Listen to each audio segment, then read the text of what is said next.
It is also my honor to introduce our first speaker this evening. She is a beloved professor of the University of Cordilleras. She is a certified public accountant. She took up law at the Baguio College Foundation, now University of the Cordilleras. She took up her Masters of Law at San Beda University and is now the current course coordinator for taxation law. She is the Assistant Regional Executive Director of the Department of Environment and Natural Resources. Please welcome to our virtual stage, Attorney CleDuSa-An.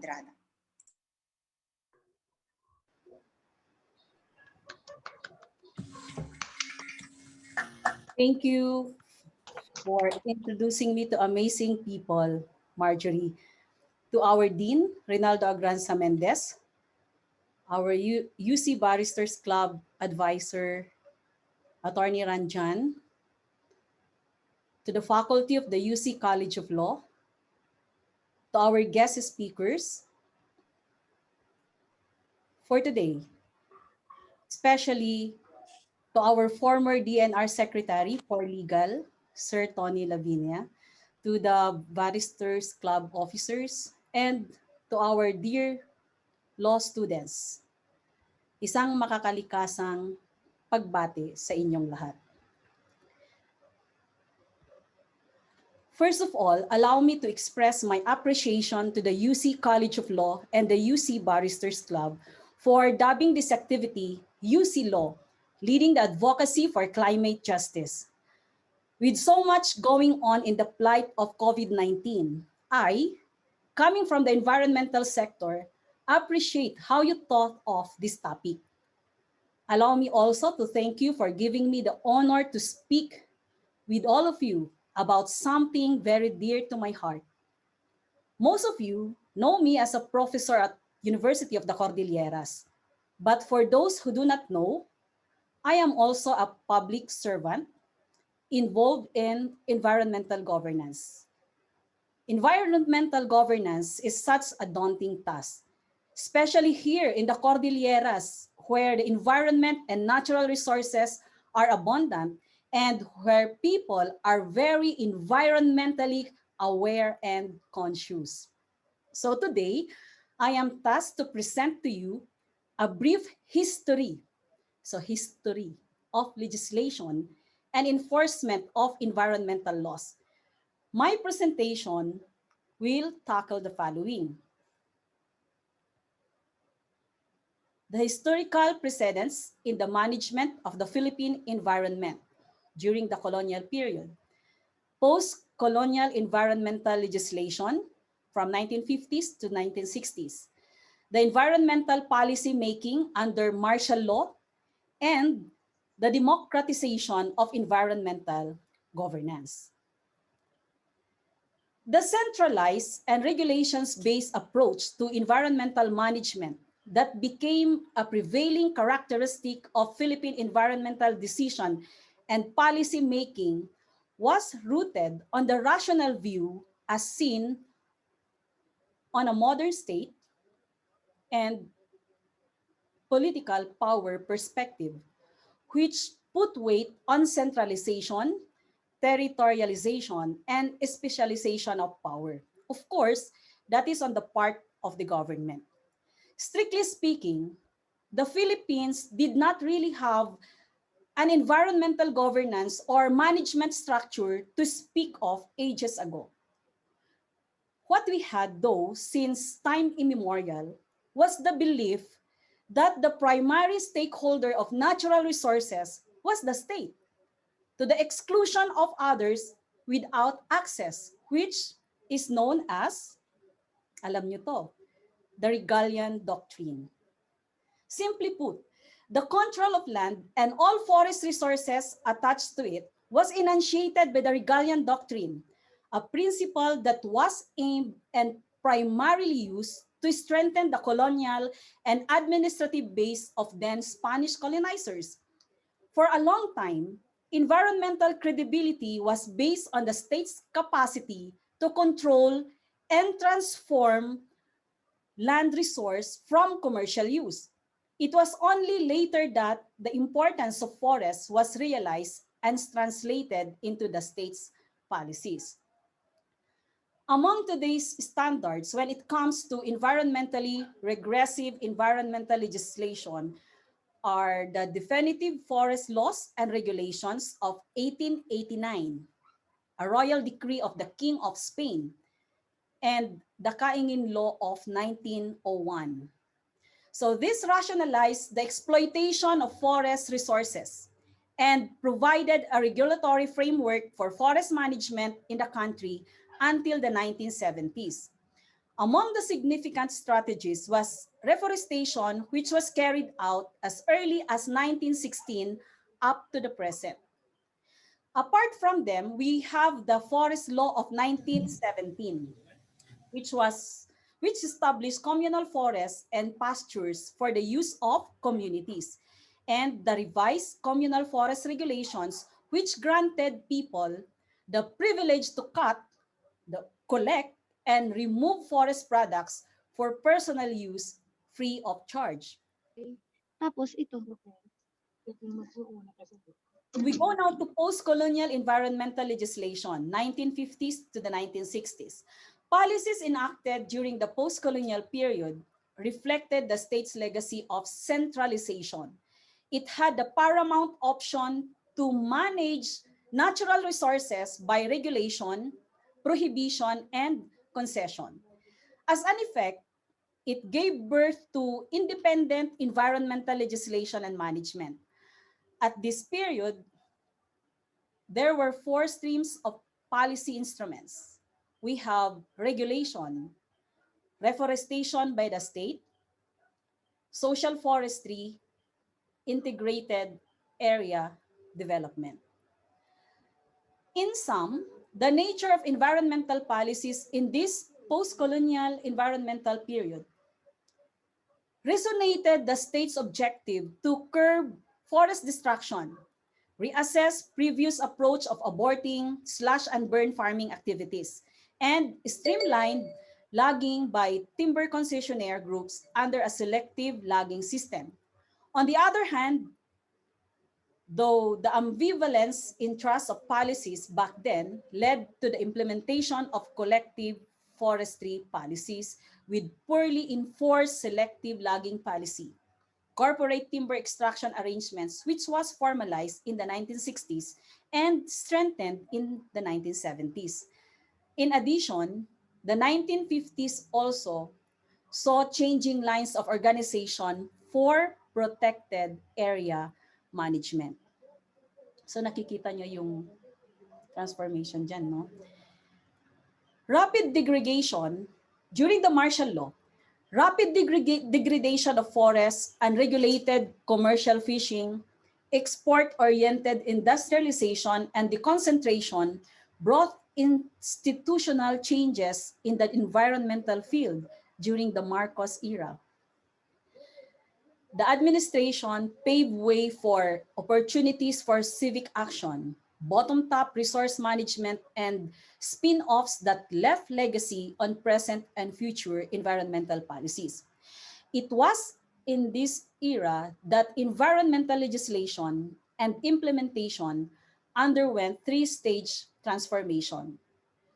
One is toward regulation and centralization, toward incorporation and participation.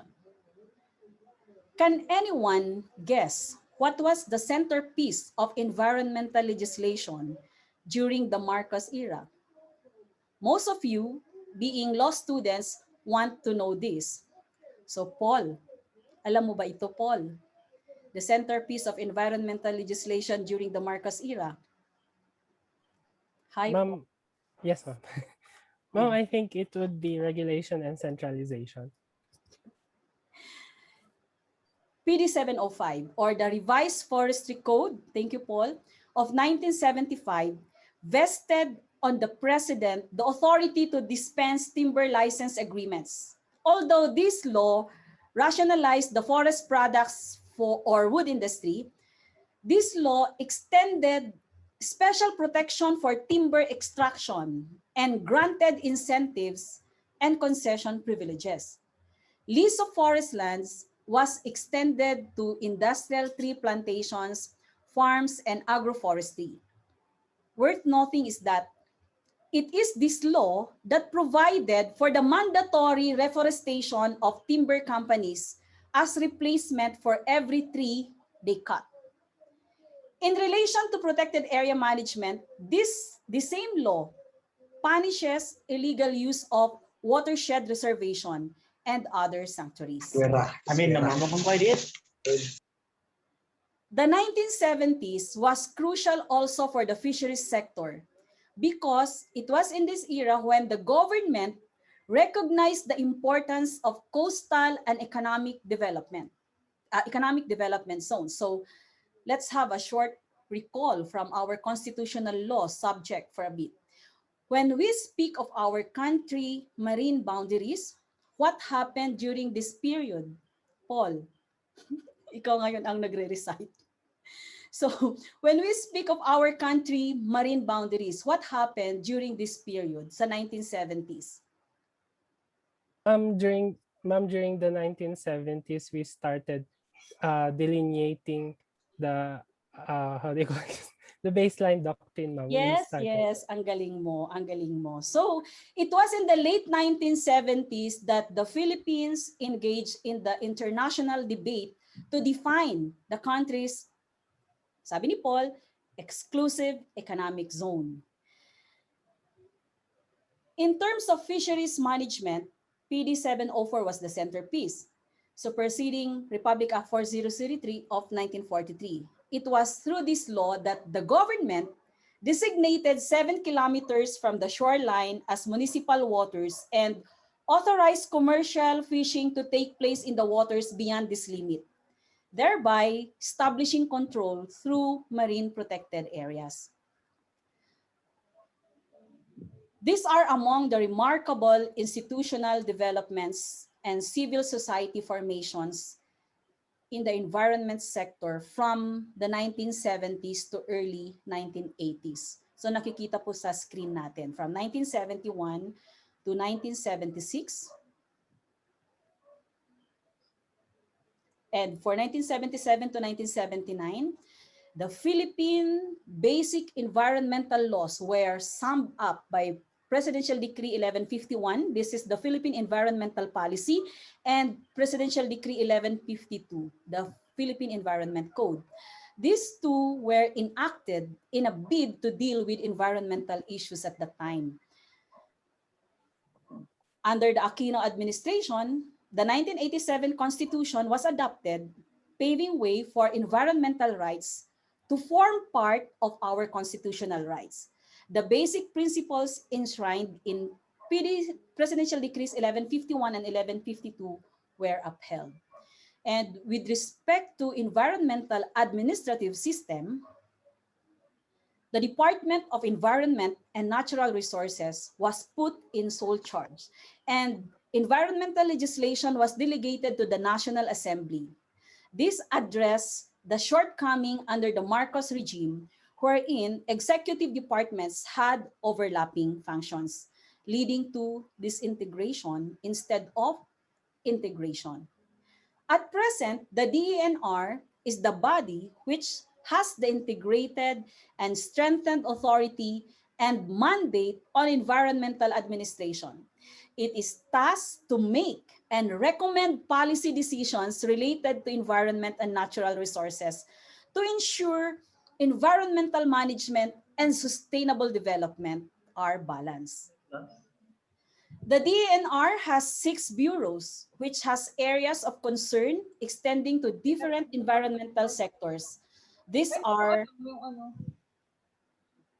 the Environmental Management Bureau for Air, Water, and Solid Waste Management, the Mines and Geosciences Bureau for Mining, Geohazards, and Vulnerability Risk, Forest Management Bureau for Forestry, Biodiversity Management Bureau for Biodiversity and Protected Areas, Land Management Bureau for Land and Land Management, and the Ecosystems Research and Development Bureau for Research and Development. Currently, through the Congress, we are pushing for the creation of the Environmental Protection and Enforcement Bureau through House Bill 6973, which seeks to create a separate bureau responsible for environmental law and enforcement. This is, of course, without prejudice to the functions of our existing law enforcement agencies. So this proposal is prompted by the fact that, unfortunately, although we have a lot of existing environmental laws and policies in place, there is a lack on the part of enforcement. Aminado naman, kulang kami sa enforcement. This remains a challenge on our part. While we have a strong partnership with our law enforcement agencies, AFP, PNP, it cannot be denied also that our forces have other priorities and social issues to deal with. Hence, through the creation of the Environmental Protection and Enforcement Bureau, we are hoping that the DENR can have an enforcement arm equipped with qualifications, knowledge, skills, and equipment necessary in the proactive enforcement of environmental laws. At the local level, the DNR's priority programs, environmental policies, rules, and regulations are being carried out by regional offices and field offices at the provincial and community level. So we have two line bureaus na meron silang regional office, regional field offices, the EMB, the Environmental Management Bureau, and the Mines Geosciences Bureau. And we also have this Water and Water Research Development Extension Center. So we have 6 provinces, may mga provincial offices kami doon. And for each province, meron kaming 2 community offices. In addition, we have some attached agencies also responsible for the implementation of policies and programs for conservation, protection, and management of specific areas. We have the National Mapping and Resource Information Authority, the National Water Resources Board, the Philippine Mining Development Corporation, Natural Resources Development Corporation, Laguna Lake Development Authority, and Palawan Council for Sustainable Development. The following is a summary of environmental policies or countermeasures against problems in the different sectors of environment governed by the DENR. So we have the PD Presidential Decree 705, the Revised Forestry Code of the Philippines, Republic Act 11038, Enhanced National Integrated Protected Areas System Act, Executive Order number 23, the moratorium on the cutting and harvesting of timber in the natural and residual forests, and creating the Anti-Illegal Logging Task Force. We also have the Residential Free Patent Act, the Agricultural Free Patent Act, Wildlife Resources Conservation and Protection Act, the Chainsaw Act, the Philippine Clean Air Act, the Philippine Clean Water Act, the Ecological Solid Waste Management Act. We also have the Philippine Environmental Impact Statement System, and Philippine Mining Act, and People's Small Scale Mining Act. At present, environmental legislation and the enforcement of existing environment and natural resources laws revolve around the notion of sustainable development, sustainable livelihoods, poverty alleviation, environmental justice through social equity in resource distribution and food security. With this in mind, the battle cry of the environmental movement of the state are democratize access and resource control. We are also promoting for the twin concepts of social empowerment and social mobilization to bring about environmental and behavioral change through community organization, integration of environmental components in community-based development programs, and coalition building among various stakeholders. These are all aimed at not only inculcating environmental law consciousness, but also moving people on synergistic lines, mobilizing them, and making them engage directly or indirectly, in the formulation and implementation of environmental policies and programs. Policy legislation and environmental governance in the Philippines continues to improve, addressing the current state of the environment balanced with the needs of the people. The burden imposed by irreversible ecological loss and destruction continue to challenge the DENR. But with active civil society involvement, participatory approaches in environmental and natural resource management, and integration of indigenous knowledge, systems, and practices, we believe that we will be able to institutionalize reforms through long-term and science-based policies, frameworks, programs, rules, and regulations. Through this, eventually, we hope the government's posture toward the progressive environmental protection and management could address and bridge the gap and dichotomy between development and sustainable environment and natural resources. And through any means, I hope you, law students, could participate and contribute in this endeavor because ikaw, ako, tayo ang kalikasan. Good evening. A virtual round of applause for Attorney Cleo Sabado Andrada. Hi, Paul. Ano yun, History? Yes, ma'am. I am not expecting any question kasi ang topic ko naman ay history and of legislation and enforcement of environmental laws. Tama ba? Yes, ma'am. We would like to present to Attorney Cleo our Certificate of Appreciation, which reads, Certificate of Appreciation is awarded to Attorney Cleo Sabado Andrada in grateful recognition for imparting valuable insights and inspiration as guest speaker during the UC Law Week Day 2 Environmental Law webinar held on March 30, 2021 at the University of the Cordilleras College of Law via Zoom, hosted by the UC Barristers Club. Signed, Attorney Reynaldo U. Agranza Mendez, Dean, University of the Cordilleras, Attorney Ranjan Khalil Wangit, Advisor, UC Barristers Club, and Ms. Ace Marjorie Uy, Chancellor, UC Barristers Club. Ma'am, we will just take a quick snapshot of this event with Ms. Marjorie Uy, Attorney Ranjan, my co-host, Liven Faith, and is the Dean here? And also with the Dean po. Thank you, UC Barristers Club. Thank you, College of Law. Thank you, University of the Cordilleras. Hi, Dean.